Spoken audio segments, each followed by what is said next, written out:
কিয়ামতের পূর্ব মুহূর্তে যে সমস্ত ফিতনা সংঘটিত হবে তার বর্ণনা দিতে গিয়ে রাসূলুল্লাহ সাল্লাল্লাহু আলাইহি ওয়াসাল্লাম বলেন, উ'দুদ সিত্তাম বাইনি ওয়া বাইনাল কিয়ামাহ, তোমরা 6টা জিনিস গণনা করে রাখো আমার এবং কিয়ামতের মধ্যে অবশ্যই সংঘটিত হবে। এক, মাউতি, আমার নিজের মৃত্যু। মুহাম্মদ সাল্লাল্লাহু আলাইহি ওয়াসাল্লামের নবী হিসেবে প্রেরিত হওয়া, মুহাম্মদ সাল্লাল্লাহু আলাইহি ওয়াসাল্লামের মৃত্যু, নবী হওয়া এবং মৃত্যুবরণ কিয়ামতের বড় আলামতগুলোর একটি বড় আলামত। আগের যুগে এক নবীর মৃত্যু হলে মানুষ আরেক নবীর অপেক্ষা করত, আর মুহাম্মদ সাল্লাল্লাহু আলাইহি ওয়াসাল্লাম যেহেতু শেষ নবী, সেহেতু তার মৃত্যুর পরে আমরা আরেক নবীর অপেক্ষা করব না কিয়ামতের অপেক্ষা? কিয়ামতের অপেক্ষা। তাহলে মুহাম্মদ সাল্লাল্লাহু আলাইহি ওয়াসাল্লামের মৃত্যুর পরেই কিয়ামত।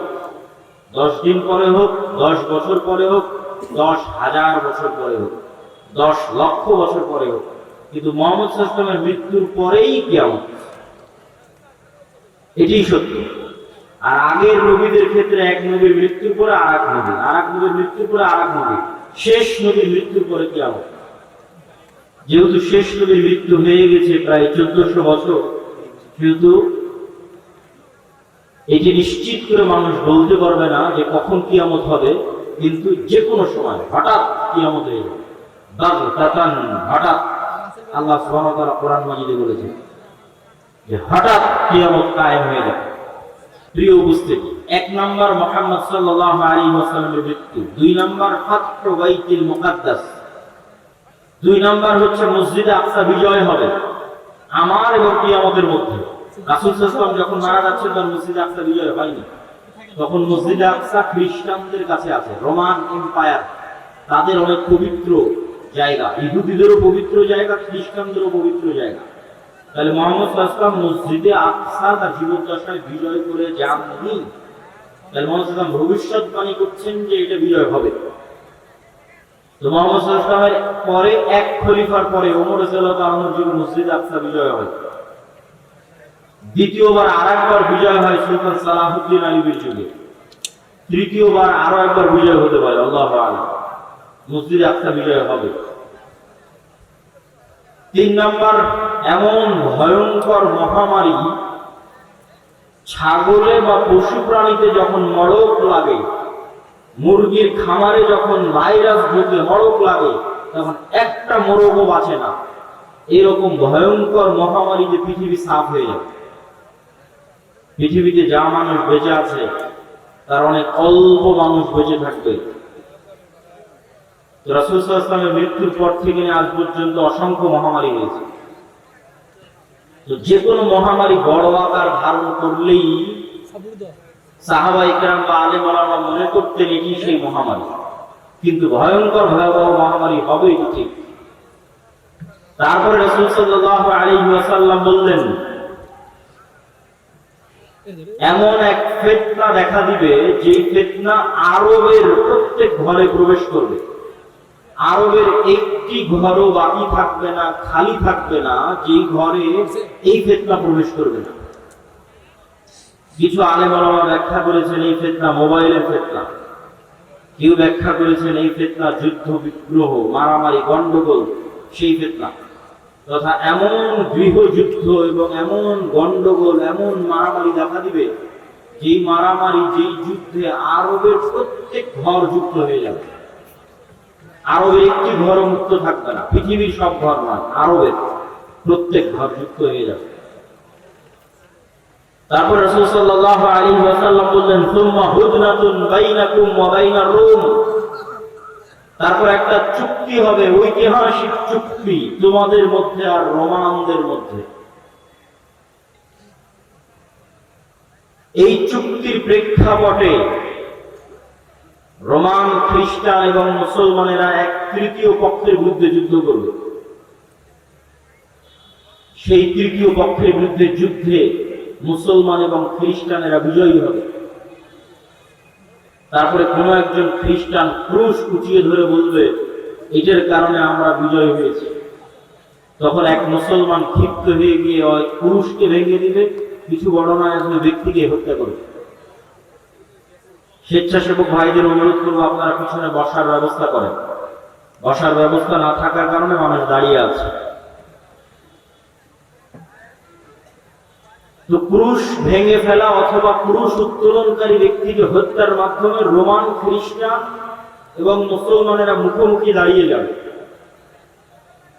আর রোমান খ্রিস্টানদের সাথে মুসলমানদের এই যুদ্ধ হবে পৃথিবীর ইতিহাসের সব ভয়াবহ যুদ্ধ। মালহামা নামটি এখন অনেক পরিচিত, আর ইংরেজিতে আরমাগেডন নামটি অনেক পরিচিত। বাইবেলের প্রফেসি অনুযায়ী শেষ জামানায় এক ভয়ঙ্কর যুদ্ধ হবে, যেটিকে তারা বলে আরমাগেডন, ভয়ঙ্কর যুদ্ধ। ওইটারই ইসলামিক টার্মিনোলজি, পরিভাষা অনেকেই মনে করে যে আল মালহামা বা আল মালহামা আল কুবরা, ভয়ঙ্কর যুদ্ধ। যেই যুদ্ধের মতো ভয়ঙ্কর যুদ্ধ অতীতে কোনোদিন হয়নি, পরে ভবিষ্যতে আর কোনোদিন হবে না। এই যুদ্ধটা কাদের কাদের মধ্যে সংঘটিত হবে? খ্রিস্টান রোমানদের মধ্যে এবং মুসলমানদের মধ্যে। রাসূলুল্লাহ সাল্লাল্লাহু আলাইহি ওয়াসাল্লামের ভাষা অনুযায়ী সেই দিন খ্রিস্টানেরা একত্রিত হবে তাহতা সামানিনা রায়া, ৮০টি পতাকার অধীনে। তাহতা কুল্লি রায়াতিন, প্রত্যেক পতাকার অধীনে ইসনা আশারা আলফ, ১২,০০০ করে সেনাবাহিনী থাকবে, যোদ্ধা, ফাইটার।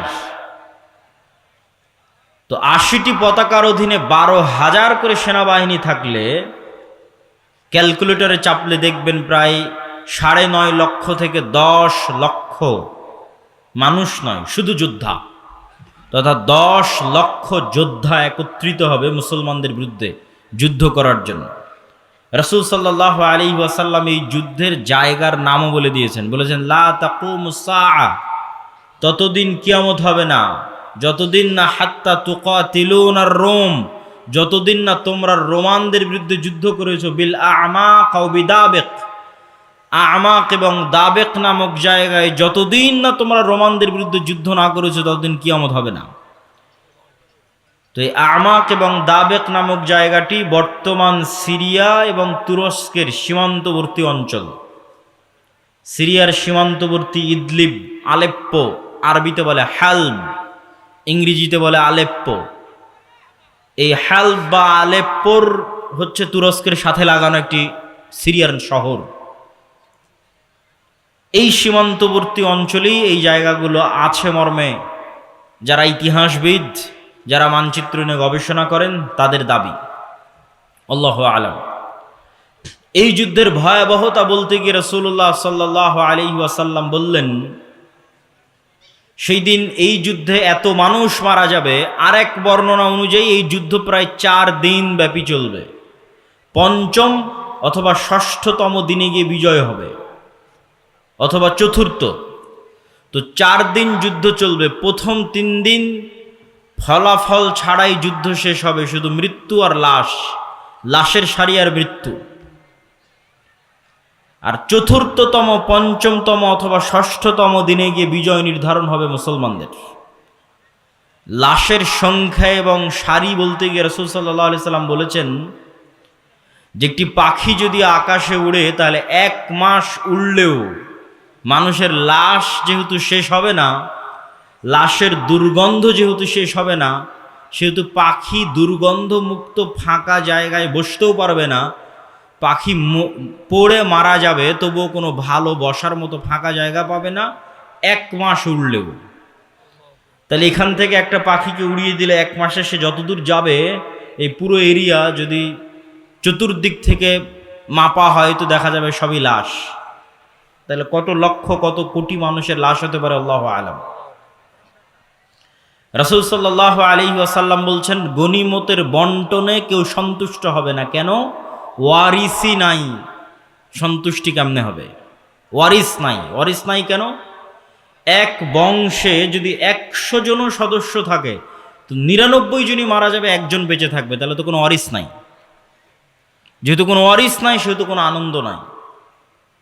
তো গনিমতের মাল বন্টনে আনন্দ হবে না, কেননা ওয়ারিস বিহীন হবে সবাই। পুরো বংশের সব মারা যাবে, একজন বেঁচে থাকবে। রাসূলুল্লাহ সাল্লাল্লাহু আলাইহি ওয়াসাল্লাম এই মালহামা বা এই ভয়ঙ্কর যুদ্ধ এটির বর্ণনা দিতে গিয়ে বলেন, মুসলমানেরা সেই দিন 3 ভাগে বিভক্ত হবে। সুলুসুন ইয়াহজিমু, 3 ভাগের 1 ভাগ যুদ্ধের মাঠ থেকে পালিয়ে যাবে। লা ইয়াতুবুল্লাহু আলাইহিম আবাদান, আল্লাহ সুবহানাহু ওয়া তাআলা এদের তওবা কোনোদিন কবুল করবেন না। ইসলামে কবিরা গুনাহের যে লিস্ট আছে, তালিকা আছে, এই কবিরা গুনাহের তালিকায় শিরক সবচেয়ে বড়। তারপরে বিভিন্ন হাদিসে আছে পিতামাতার অবাধ্যতা, বিভিন্ন হাদিসে আছে নিরপরাধ মানুষকে হত্যা, বিভিন্ন হাদিসে আছে প্রতিবেশীর স্ত্রীর সাথে জেনা। এই যে কবিরা গুনাহ, সবচেয়ে বড় কবিরা গুনাহের যে তালিকা, এই সবচেয়ে বড় কবিরা গুনাহের যদি সর্বোচ্চ 10টা তালিকা করা হয়, তার একটা জেহাদের মাঠ থেকে পলায়ন করা। কিন্তু কবিরা গুনাহ যত বড়ই হোক, তওবা আছে, শিরকেও তওবা আছে, যতক্ষণ শ্বাস আছে। সব অধিকাংশ সাহাবী তো মুশরিক থেকে ইসলাম গ্রহণ করেছে, শিরক করে তারপরে যে ইসলাম গ্রহণ করেছে। এখনো যারা ইসলাম গ্রহণ করেছে তো শিরক থেকে ইসলাম গ্রহণ করেছে। তাহলে শিরকের তওবা নাই মানে মৃত্যুর পরে কিয়ামতের মাঠে আল্লাহ চাইলে স্বেচ্ছায় এমন অনেক গুনাহ বান্দার মাফ করে দিতে পারে যেটার তওবাই ও করেনি। বুঝাতে না পারলে এটা আমার ব্যর্থতা।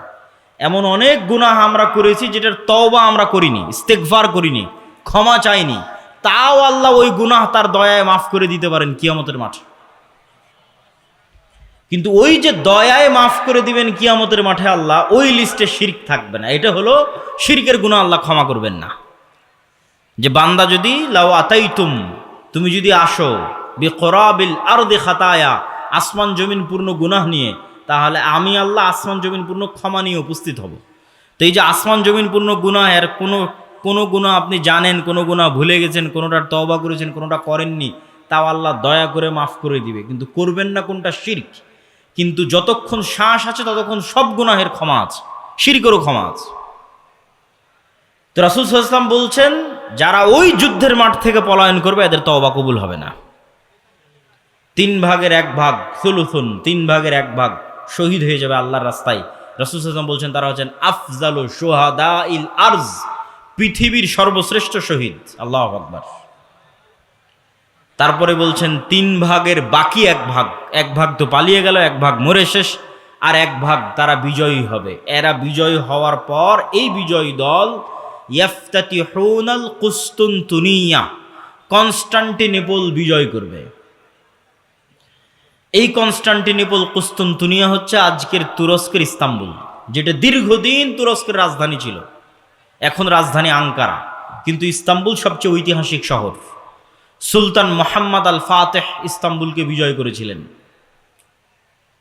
কিন্তু হাদিসের ভাষায় বোঝা যাচ্ছে কিয়ামতের পূর্ব মুহূর্তে, দাজ্জাল প্রকাশের পূর্ব মুহূর্তে পুনরায় মুসলমানেরা তুরস্ক বিজয় করবে, তথা মুসলমানদের বর্তমান যে তুরস্ক মুসলমানদের হাতে আছে, এটি মুসলমানদের হাতে নাও থাকতে পারে।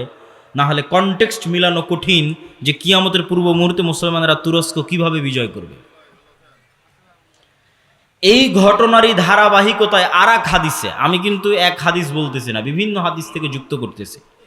আরেক হাদিসে রাসূলুল্লাহ সাল্লাল্লাহু আলাইহি ওয়াসাল্লাম বলেন, ততদিন পর্যন্ত কিয়ামত হবে না যতদিন না বানু ইসহাকের 70,000 মানুষ, ইসহাক আলাইহিস সালাতু ওয়াস সালামের বংশের, ইব্রাহিম আলাইহিস সালাতু ওয়াস সালামের বংশের 70,000 মানুষ যতদিন না এমন এক শহরে যুদ্ধ করছে, মদিনাতুন, এমন এক শহরে যুদ্ধ করছে, জানিবুহাল বার ওয়া জানিবুহাল বাহর, যার এক পাশে সমুদ্র আর এক পাশে সমতল।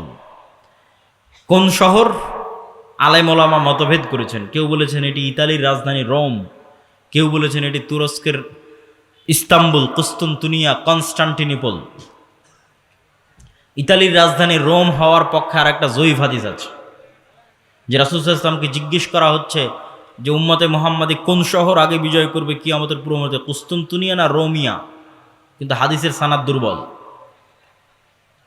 তো এমন এক শহর, যেই শহরের কিন্তু এখন যেটা অনুবাদ করতেছি এটা সহিহ বুখারী মুসলিমের হাদিসগুলো অনুবাদ করতেছি, যেগুলো আমি পূর্ণ অনুবাদ করতেছি এগুলো, তথা কিয়ামতের পূর্ব মুহূর্তে যা ঘটবে তার সবচেয়ে বিশুদ্ধ যেগুলো হাদিস। তো রাসূল সাল্লাল্লাহু আলাইহি ওয়াসাল্লাম বললেন এমন এক শহর বিজয় করবে বানু ইসহাকের, ইব্রাহিম আলাইহিস সালাতু ওয়াস সালাম, ইসহাক আলাইহিস সালাতু ওয়াস সালামের বংশের 70,000 মানুষ, যেই শহরের এক পাশে সমুদ্র আর এক পাশে সমতল, কিন্তু ওই যুদ্ধ হবে বিদুন সিলাহ, লা ইয়ারমুনা আইয়ু সাহমিন, না তারা কোনো তীর নিক্ষেপ করবে না তরবারি চালাবে, কোনো অস্ত্র ছাড়া বিজয় হবে। কিসের মাধ্যমে বিজয় হবে? তারা শুধু মুখে উচ্চারণ করবে লা ইলাহা ইল্লাল্লাহু আল্লাহু আকবার। এই এক তাকবীর ধ্বনিতে শহরের এক দেওয়াল পড়ে যাবে, দ্বিতীয় তাকবীর ধ্বনিতে শহরের দ্বিতীয় দেওয়াল পড়ে যাবে, তৃতীয় তাকবীর ধ্বনিতে শহরের তৃতীয় দেওয়াল পড়ে যাবে। মুসলমানেরা বিনা বাধায়, বিনা রক্তপাতে এবং বিনা অস্ত্র প্রয়োগে ওই শহরে প্রবেশ করবে। তো যদি এটি কুস্তুনতুনিয়া হয়, তাহলে এই যে আগের ঘটনার ধারাবাহিকতায়, আগে যে ভয়ঙ্কর মালহামা হলো, এই যে লক্ষ লক্ষ কোটি কোটি মানুষ মারা গেল, তারপরে মুসলমানেরা বিজয় হলো, খ্রিস্টানরা পরাজয় হলো, এই সেনাবাহিনী এবার যখন সিরিয়া এবং তুরস্কের সীমান্তবর্তী অঞ্চল থেকে বিজয় অভিযান নিয়ে রওনা দিবে ইস্তাম্বুল কুস্তুনতুনিয়া বরাবর, তখন ইস্তাম্বুলে প্রবেশ করতে তাদের আর আলাদা কোনো অস্ত্র প্রয়োগ করতে হবে না। তাকবীর ধ্বনিতে ওই নগরীর দেওয়াল পড়ে যাবে এবং তারা বিনা অস্ত্র প্রয়োগে শহর বিজয় করবে। অথবা ওই আগের হাদিসে কুস্তুনতুনিয়া বিজয় হয়ে গেছে, কুস্তুনতুনিয়া বিজয়ের পর এই বিজয় কাফেলা চলতেই থাকবে। ম্যাপ চেক করলে বুঝবেন, চলতে চলতে চলতে পৌঁছে যাবে ইতালির রাজধানী রোমে। যখন ইতালির রাজধানী রোমে পৌঁছবে, তখন আর এখানে কোনো অস্ত্র প্রয়োগ করতে হবে না, তাকবীর ধ্বনিতে শহর বিজয় হয়ে যাবে। দুটের যে কোনো একটা আল্লাহ সুবহানাহু ওয়া তাআলা ভালো জানেন। এই দুই বিজয়ের অথবা এক বিজয়ের, কুস্তুনতুনিয়া বিজয় অথবা কুস্তুনতুনিয়ার পরে রোম বিজয়, ইতালির রাজধানী রোম বিজয়, এই দুই বিজয়ের কোনো এক বিজয়ের পরে আড়াল থেকে, বেশিরভাগ হাদিসে আছে কুস্তুনতুনিয়া বিজয়ের পর, শয়তান চিৎকার করে বলবে দাজ্জাল তোমাদের বাড়িতে প্রবেশ করে গেছে। কিন্তু এটা মিথ্যা সংবাদ হবে। কিন্তু তখন তৎকালীন এই মুজাহিদ বাহিনী যারা যুদ্ধ করতেছে, তাদের যিনি নেতা থাকবেন, তিনি 10 জন অশ্বারোহীকে রওনা করিয়ে দিবেন দাজ্জাল সত্যি সত্যি বের হয়েছে কিনা এটা অনুসন্ধান করার জন্য। তো রাসূলুল্লাহ সাল্লাল্লাহু আলাইহি ওয়াসাল্লাম বলছেন, এই যে 10 জন বের হবে, আসমাহুম ওয়া আসমা আবাইহিম, এদের নাম, এদের বাপ দাদার নাম, এদের গায়ের রং, এদের ঘোড়ার গায়ের রং সব আমি এখন বলে দিতে পারবো, এখন যেন আমি দেখতে পাচ্ছি। কিন্তু তিনি বলেননি। কিন্তু তিনি জানতেন যে কোন 10 জন, তাদের নামও তিনি জানেন, তাদের বংশও তিনি জানেন, তাদেরকে রওনা করিয়ে দেওয়া হবে। এই ঘটনার সাথে আরেকটা ঘটনা যুক্ত আছে, যেটা না বললেই নয়। যেই দিন এই মালহামা হবে, এটা ছুটে গেছে বলতে, সেই দিন ওই হাদিসে রাসূল সাল্লাল্লাহু আলাইহি ওয়াসাল্লাম বলছেন, ইয়াখরুজু মিনাল মাদিনা খিয়ারু আহলিল আরজ, মদিনা থেকে যুদ্ধ করার জন্য সিরিয়াতে এসে রোমানদের বিরুদ্ধে যুদ্ধ করবে, এই জন্য মদিনা থেকে তৎকালীন বিশ্বের খিয়ারু আহলিল আরজ, সবচেয়ে আল্লাহওয়ালা তাকওয়াবান পরহেজগার একদল মানুষ বের হবে। আল্লাহু আকবার। তৎকালীন বিশ্বের সবচেয়ে তাকওয়াবান আল্লাহওয়ালা পরহেজগার মানুষেরা তখন মদিনায় থাকবে। তাদের একটা জামাত এই যুদ্ধে অংশগ্রহণ করার জন্য মদিনা থেকে রওনা দেবে।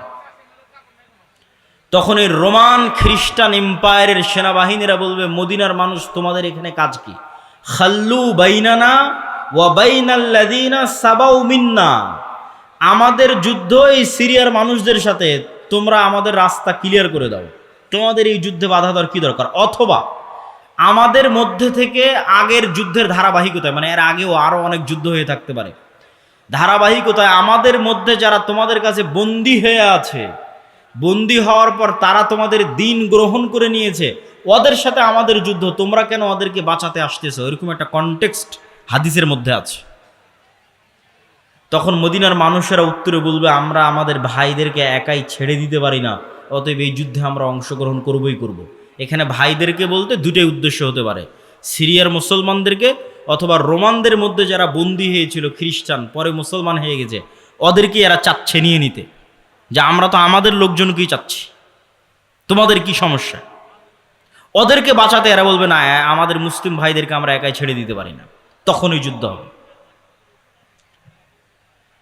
তো এবার এই যে 10 জন অশ্বারোহী রওনা দিল দাজ্জালের অনুসন্ধানে, দাজ্জালকে খুঁজতে, তখনও দাজ্জাল বের হয়নি। তো কিন্তু মুজাহিদ বাহিনী হতবিহব্বল, তটস্থ হতভম্ব হয়ে যাবে। কেননা দাজ্জালের ফিতনা পৃথিবীর সবচেয়ে বড় ফিতনা। আদম আলাইহিস সালাতু ওয়াস সালাম যেই ফিতনায় পা দিয়ে জান্নাত থেকে বের হয়ে গেছেন, ওটাও ফিতনা। আল্লাহ বললেন এই গাছের নিকটে আসিও না, এই গাছের ফল খেও না। খেয়ে নিলেন, তো ফল খেতে নিষেধ করাটা ফিতনা। খেয়ে নিলেন, ফিতনায় পড়ে গেলেন, ফিতনা থেকে বাঁচতে পারলেন না। কাবিল হাবিলকে হত্যা করলো, এটাও ফিতনা। নূহ আলাইহিস সালাতু ওয়াস সালামের কওম আগের যুগের সৎ কর্মশীল পরহেজগার বান্দাদের মূর্তি বানিয়ে পূজা করতে লাগলো, ওটাও ফিতনা। লূত আলাইহিস সালাতু ওয়াস সালামের কওম জেনায় লিপ্ত হয়ে গেল, এটাও ফিতনা। কিন্তু এগুলো একটাও ফিতনা দাজ্জালের ফিতনার মতো বড় নয়, এটা বুঝতে হবে। দাজ্জালের ফিতনা আকবারু ফিতান আলা ওয়াজহিল আরজ।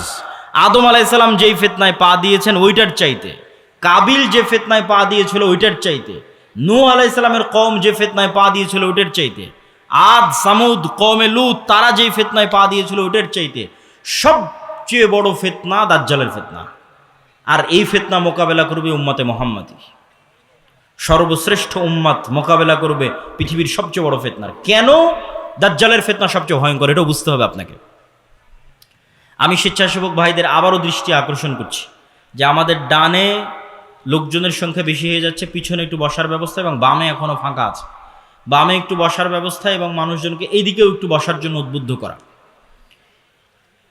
প্রিয় উপস্থিতি, কেন দাজ্জালের ফিতনা সবচেয়ে ভয়াবহ? দেখেন, কওমে নূহ আলাইহিস সালামের কওম যখন বড় বড় আল্লাহওয়ালা পীর বুজুর্গ দিনদার মানুষের মূর্তি বানালো, তখন তারাও জানতো যে এই মূর্তির কোনো ক্ষমতা নাই। ইয়া আবাতি লিমা তা'বুদু মা লা তাসমাউ। ইব্রাহিম আলাইহিস সালাম বাপকে বলছে, হে আমার বাপ, এমন মূর্তির কেমনে ইবাদত করো যে শুনতেও পায় না, দেখতেও পায় না। তাহলে আগের যুগের মানুষ যে মূর্তির ইবাদত করতো অথবা এখনো করে, তাদের সাথে কোরআনের যে তর্ক বিতর্ক, এই তর্ক বিতর্কের মানদণ্ড হচ্ছে তোমরা যেই সমস্ত বাতিল ইলাহের পূজা করো এদের রব হওয়ার ক্ষমতা নাই। রব হওয়ার ক্ষমতা নাই মানে কথা বলার ক্ষমতা নাই, শোনার ক্ষমতা নাই, দেখার ক্ষমতা নাই, সৃষ্টির ক্ষমতা নাই। এরা একটা মাছি বানাতে পারবে না, মশা বানাতে পারবে না। এরা একটা খেজুরের বিচির দানার উপরের যে পাতলা আবরণ থাকে ওটার পর্যন্ত এরা মালিক নয়। তাহলে যে রব নয় ও ইবাদতের যোগ্য কেমনে হয়? রব তো আমি, আসমান জমিন আমি বানিয়েছি, সূর্য চন্দ্র আমি বানিয়েছি, ইবাদত আমার করো, এই দিয়ে কোরআন পরিপূর্ণ। এটা মানুষের বুঝতে সহজ যে এর ক্ষমতা নাই, কেন এর ইবাদত করব। কিন্তু এই কনটেক্সট অচল হয়ে যাবে যখন দাজ্জাল আসবে। কেন দাজ্জাল রব যা যা করতে পারে তার প্রায় সব কিছুই করে দেখাবে। এই জন্য দাজ্জালের ফিতনা সবচেয়ে ভয়াবহ, ভয়ঙ্কর ফিতনা। মা কালী, মা দুর্গা আর শাহজালাল আর শাহপরাণ যাদেরই মানুষ আল্লাহ বাদ দিয়ে ইবাদত করছে, আর ঈসা আলাইহিস সালাতু ওয়াস সালাম আর মারিয়াম আলাইহিস সালাতু ওয়াস সালাম আর যাদেরই ইবাদত করছে, তারা কেউ এখন আপনাকে দেখাতে পারবে না যে আমি আকাশকে আদেশ দিলাম আকাশ বৃষ্টি বর্ষণ করবে, আমি জমিনকে আদেশ দিলাম জমিন ফসল উৎপাদন করবে, জান্নাত দেখালাম জান্নাতে ঢুকে যাও, জাহান্নাম দেখালাম জাহান্নামে ঢুকে যাও, মৃতকে জীবিত করে দিলাম। এইরকম একচ্ছত্র কন্ট্রোল যা একমাত্র রবের থাকে তার কারণ নাই, ফলত ওদেরকে বাতিল ইলাহ প্রমাণ করা সহজ। কিন্তু যখন একজন সত্যি সত্যি এগুলো আপনাকে করে দেখাবে, তখন আপনি ঈমান ধরে রাখতে পারবেন না অনেকগুলো কারণে। এক নাম্বার কারণ, যারা ধরেন আগে থেকেই শক্তিশালী কোনো কিছু দেখলেই আরে বাবা এই তো অনেক বড় অলিয়া উলিয়া কবিরাজ, অনেক কিছু করতে পারে, দেখলেই যাদের অন্তরে ভয় ঢুকে যায়, মনে হয় না এর কাছে মনে হয় কোনো ক্ষমতা আছে, এরা তো এমনি দাজ্জালের পূজা করবে। যারা যুগ যুগ মূর্তির পূজা করেছে, মাজারের পূজা করেছে, এদের বাধা হবে না। ওরা দাজ্জালের ক্ষমতা পাওয়ার দেখে মনে করবে অনেক বড় উলিয়া আল্লাহ চলে এসেছে, অনেক বড় কারামতে আউলিয়া চলে এসেছে, অতএব এখন আর ইবাদত করো, এখন আর পূজা করলে সমস্যা নেই। তো একদল তো এমনি পথভ্রষ্ট হয়ে যাবে। আরেক দল মানুষ থাকে যারা মোটামুটি আল্লাহর উপর ঈমান রাখে, কিন্তু ইস্তেকামাহ, ঈমানের উপর ইস্তেকামার জন্য সবর লাগে। সবর করার ক্ষমতা এবং সাহস এদের নাই। এদের দেখবেন এখন দুনিয়াবি ক্ষমতা যাদের কাছে, ওদের ওখানে গিয়ে সিজদা দিচ্ছে। আজ থেকে 6-7 মাস আগে 16 বছর যাদের কাছে ক্ষমতা ছিল ওদের কাছে গিয়ে সিজদা দিয়েছে। ক্ষমতার বাইরে এরা চিন্তা করতে পারে না। ক্ষমতা যেখানে, এদের কেবলা এবং মারকাজ সেখানে। এবং আপনি যদি নিজের জায়গায় দাঁড়িয়ে চিন্তা করেন, আজকে তেলের যে সংকট, আমি দাজ্জালের ফিতনার ভয়াবহতা বোঝানোর জন্য আপনাকে বলতেছি, তেলের যে সংকট মাঝে মধ্যে আমার মনে হয় আল্লাহ আমাদের ফিতনা থেকে হেফাজত করুক, যে এখন যদি কেউ এসে বলে, আব্দুল্লাহ তোমার গাড়িতে তো তেলের দরকার, তো এইটা করলে তোমাকে তেল দেওয়া হবে।